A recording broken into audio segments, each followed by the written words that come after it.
Bonjour, dans ma série de messages sur la foi qui produit des miracles, je vous ai encouragé à prier que Dieu augmente notre foi.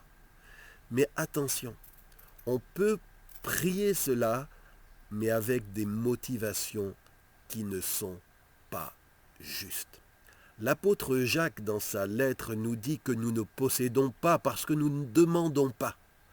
Si tu ne demandes pas à Dieu plus de foi, tu ne le désires pas, Dieu ne va pas te le donner.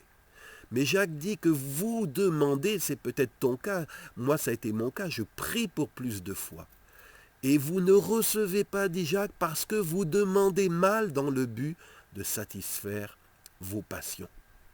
Et c'est vrai que quand on prie pour que Dieu nous utilise pour des miracles, on peut prier parce que juste on a envie de voir du sensationnel et de l'adrénaline qu'il procure, ou parce qu'on veut impressionner les gens avec notre onction, on veut être populaire, on veut que les gens nous admirent, ou juste parce qu'on est jaloux d'autres ministères envieux qui voient des miracles et nous on veut juste les imiter.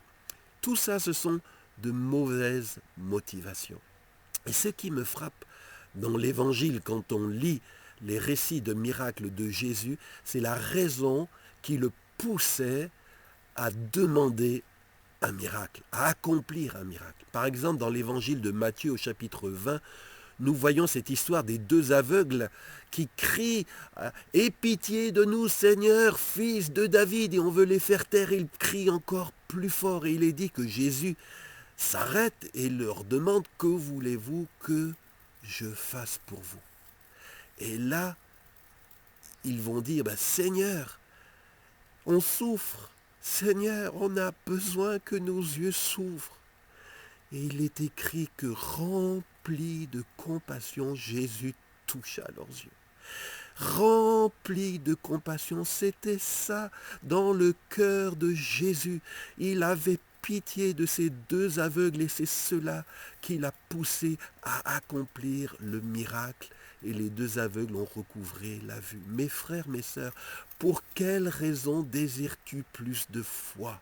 Pour te faire mousser ou parce que tu as compassion comme notre maître de ceux et celles qui souffrent? Et je voudrais vraiment vous encourager à méditer sur le fait que le ministère des chrétiens, du chrétien, c'est avant toute chose une histoire d'amour. Et je veux vous encourager, j'ai fait 2 messages audio sur ce sujet, le ministère, une histoire d'amour. Je vous mets le lien dans le descriptif de cette vidéo. Je vous encourage à les écouter, que j'ai un cœur pur qui demande à Dieu de grandes choses, mais pour de bonnes raisons. Je vous dis à vendredi prochain pour un nouveau message. Pensez à vous connecter. Que Dieu vous bénisse.